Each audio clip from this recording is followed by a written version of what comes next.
Bismillah Rahman Rahim. Welcome to all of you, dear students. Today we are once again discussing the introduction to poetry and drama. First of all, I want to share the idea about the Victorian era. So we were discussing about the Victorian age.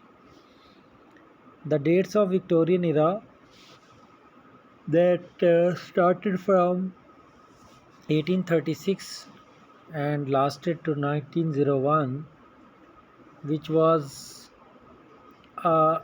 coincide with the Queen Victorian ascension, mean she became the Queen of the England, and she was officially appointed as Queen of the England, and till the death of the Queen she remained the ruler of the England. So the very important things of this era was that the Queen was just only 18-year-old when she got married with the German Prince uh, Albert Charles Albert in 1837, and she taking over charge in the age of 18 year. She officially appointed as the Queen of England. After taking the charge of England, she was a dominant figure of that very era. The important aspect of his era were that now modern education for women. The women were in previously not taking part actively in social life. Now they were actively participating in all the fields of life. They were riding the bicycles and they were actively participating in every walk of life. So this was another important aspect of modern education and scientific education. Another aspect was the industrial revolution that was prevailing in the whole world. England had established its industry on its huge level, and now England was dominating in all the areas. So industry was collecting raw material from all the parts of the world, and these raw materials were brought from the various parts of the countries and then shifted to the England, where the industry was established by the Britishers. The British people prepared from these raw materials goods and sent back to these countries for trade, and in this way they earn huge revenue from the whole world. Another important aspect of this era was that the Britishers established a huge naval force, mean they prepared ships, they prepared a steam engine that was a very important uh, and a landmark for the transportation. By the invention of steam engine, ships were converted on steam engines, and that railway was established as a steam engine. With the invention of steam engine, the goods were transported through the railways, and mass transit was revolutionized by this invention. Another important aspect of this era was that there was a Darwin theory that was proved scientifically, and it was the important theory that was dominating previous all set beliefs regarding religion, the belief system upon God, and how this world came into being, and the theory of Darwin that was uh, focusing on the value of fittest for the survivals. So all was proved scientifically through this theory.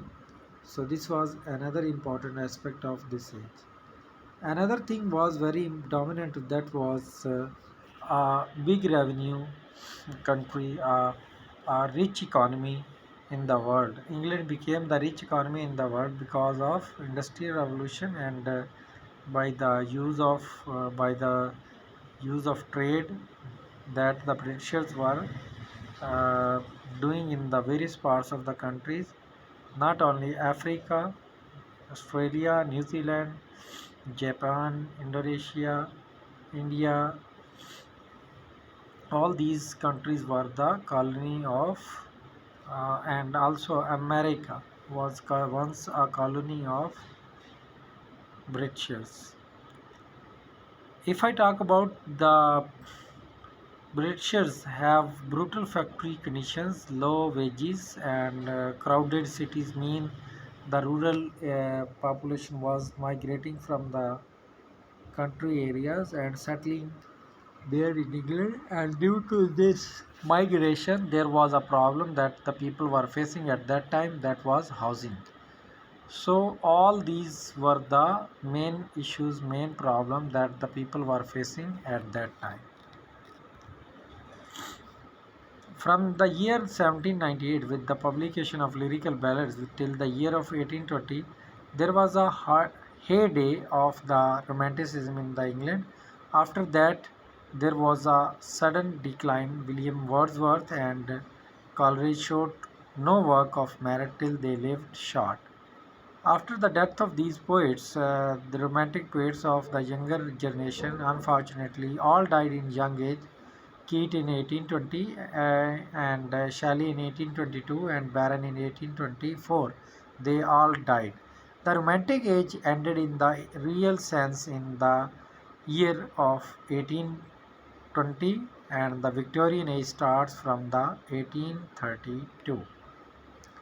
Political scenario, if I discuss about the political scenario, England was the fast turning from an agriculture into a manufacturing country. Mean industry was establishing, the Britishers were establishing industry and the people were migrating from the rural and the country areas and they were getting jobs in the industries, and in this way the main source was their industry. So now the countrymen were adopting and getting jobs in industry. So it was the age that was turning into agriculture, agrarian to factory or manufacturing country, and gave power to middle classes. That was the way open for new experiment, and these facilities were free for the middle classes because they have resources to use all that very things for trade, for business, for establishing industry. So the middle class was enjoying and progressing with a very speedily. It was the era of revolution in every sector, including poetry, politics, cultural, economic, and technical era. Victorian literature in real sense started from 1832 when Tennyson's the first important volume of poems appeared. The Victorian age is so complicated and long that for the sake of convenience, that era is divided into two categories or two periods: early Victorian period and later Victorian period. This period was the period of middle class supremacy and the age of free trade. The greater writer of the this period were Tennyson, Matthew Arnold, Browning, Carlyle, and Ruskin. All these poets were from certain homogeneous group of the exhibit same approach in the social and moral. Poets were Rusty, Swinburne, Morris, and George Eliot. Swinburne and Morris were the protagonists of the new movement, which was followed by aesthetic movement. They were all children of New Age and democracy. All of them were men and women of marked originality in the character and style. They were critics of their age and were in search of balance and stability. Wrote superb faith in their poetry with the conscious moral purpose. Victorian age was fundamentally an age of realism rather than of romanticism. But from another point of view, Victorian age was a continuation of Romantic age because the Romantic age came into a sudden and unnatural end on the account of premature deaths of the poets. If they lived longer, the Romantic age would have extended further. Unfortunately, the Romantic poets died in their early age, and that's why the Romantic age ended very soon. Growing civilization were considered enemies of beauty and nobility. The Victorian age therefore exhibits complex mixture of two opposing elements of classicism and romanticism. Salient features of Victorian age are here a bridge between romantic era and industrialized world of 20th century. In England, this age was the massive empire building trends to be concerned with the moral values uses realism in this age realism to show the plight of everyday working people.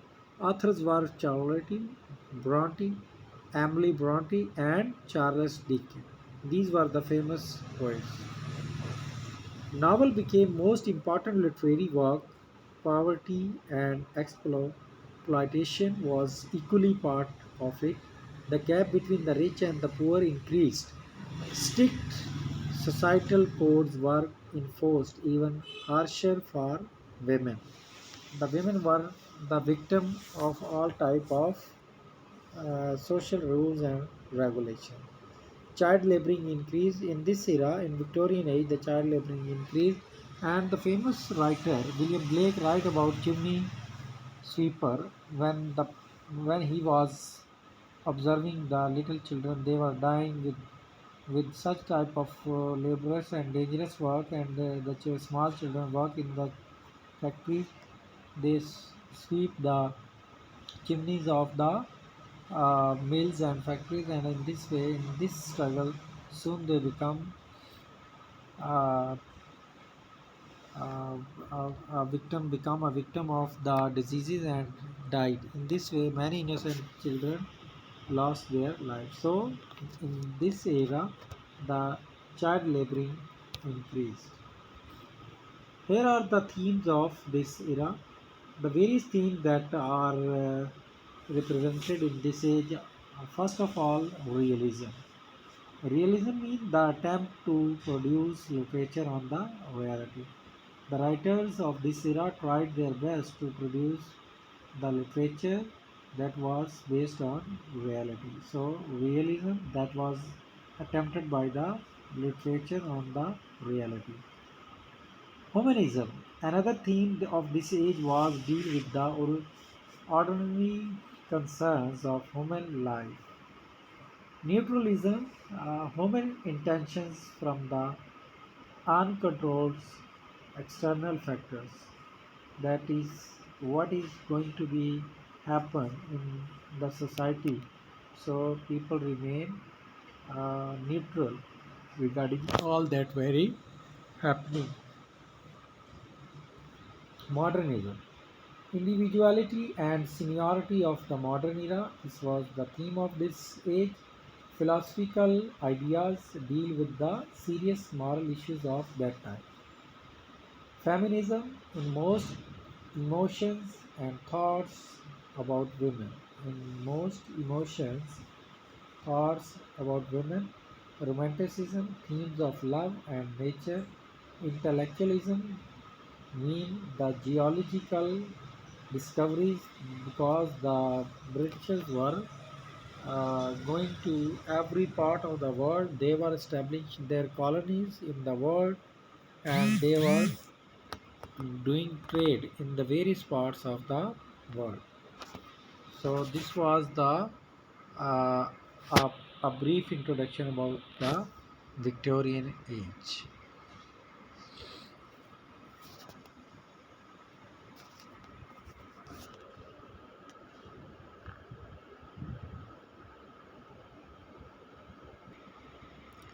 If I talk about next the cultural context of this age, so the cultural context of this age was very much different from the other ages. Cultural context, if I talk about the cultural context, The Adam Smith economic ideas had great influence on the Victorian thinking. In The Wealth of Nations, 1776, he advocated free trade and believed that the market is best left untouched. Government intervention mean अगर government की मुदाखलत से only prevents the economy from the writing itself. He therefore strongly opposed any government interference with the business affair. He was against trade restriction and minimum wage laws as being harmful to a nation economy. This laissez-faire policy of government non-intervention remained popular throughout the Victorian era. Main इनका ये ख्याल था britisher का कि वो trade में किसी किस्म की मुखालफत ना करें. अगर कोई हमारे मुल्क में बेचना चाहता है तो वो आकर बेचे, अगर हमारे मुल्क से कहीं और बेचे तो उसमें मुदाखलत नहीं होनी चाहिए.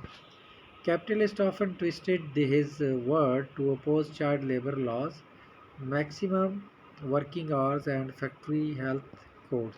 These were the parameters and rules and regulations that were being prepared for stopping the child labor and making some laws for our health codes.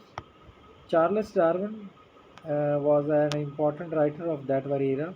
Darwin's theory of evolution, proposed in his book The Origin of Species in 1859, has transformed the way we think about the natural world. The book was extremely controversial because it implied that man was simply another form of animal and that people might have evolved from the apes. Darwin was strongly attacked, particularly by the church. The theory of the evolution led to the crisis of faith and spiritual doubt among so many people. John Stuart Mill. John Stuart Mill was champion of individual right in his book on 1869. Mill attacked the tyranny of the majority who would deny liberty to the individual thought and public opinion. So this was the opinion of these writers. The Victorian novel. Now we are going to discuss Victorian novel. The novel was dominant genre in the Victorian period. Charles Dickens in 1812 to 1870 created a host of unforgettable characters in such novels as Oliver Twist, Great Expectation, David Copperfield, Hard Times, and A Tale of Two Cities. William Thackeray, 1811 to 1860, most famous work is Vanity Fair. Charlotte Bronte's work, he lived 1816 to 1855. John Eyre and Emily Bronte's literature. George Eliot remained alive 1890 to 1880. Most important works are Middlemarch, The Mill on the Floss, and Adam Bede. So the major novelist of the later part of the period was Thomas Hardy. Thomas Hardy lived from 1840 to 1928, whose best work include Tess of the D'Urbervilles and Far from the Madding Crowd and Jude the Obscure. So these were the famous works of Thomas Hardy. So if I talk about the Victorian poetry, many characteristics of the poetry continued in the poetry of Victorian period. However, Victorian poetry's journal is less subjective than the Romantic. An interest in the past, both the classical and the medieval, appear in the subjects and in the use of mythological and historical allusions. The dramatic monologue is used greatly by the poets. The themes are more realistic, discussing such issues as child labor, the rights of women, science, and religion. Victorian poetry is most pictorial, heavy, relying on visual imagery. Uh, the Elgue is one of the most popular poetic form in the period, as Victorian poetry is often characterized by the doubt and the psychological conflicts. The greatest poet of this period were Alfred Lord Tennyson and Robert Browning. The other important poets are Matthew Arnold, Gerard Manley Hopkins, Christina Rossetti, Elizabeth Barrett Browning, and Thomas Hardy is considered the best poet of the late Victorians. So this was the poetry. And if I talk about the Victorian drama, throughout the 19th century, drama continued its decline since the Restoration period. Most works of the period lack depth and originality. Two playwrights are exceptions to this trend: Oscar Wilde and George Bernard Shaw. Oscar Wilde's comedies such as The Importance of Being Earnest and The Lady Windermere's Fan abound in verbal polish and cynicism. Bernard Shaw's plays addressed such social questions as education, marriage, and the class system in a comic vein. His works include Man and Superman, Pagolin, and St. John. So, all these were the famous works by the Victorian writers. So, this was the brief introduction. I hope you have understand all the ideas. I have already shared some other ideas. Inshallah, our discussion will continue. Thank you very much. Have a nice day.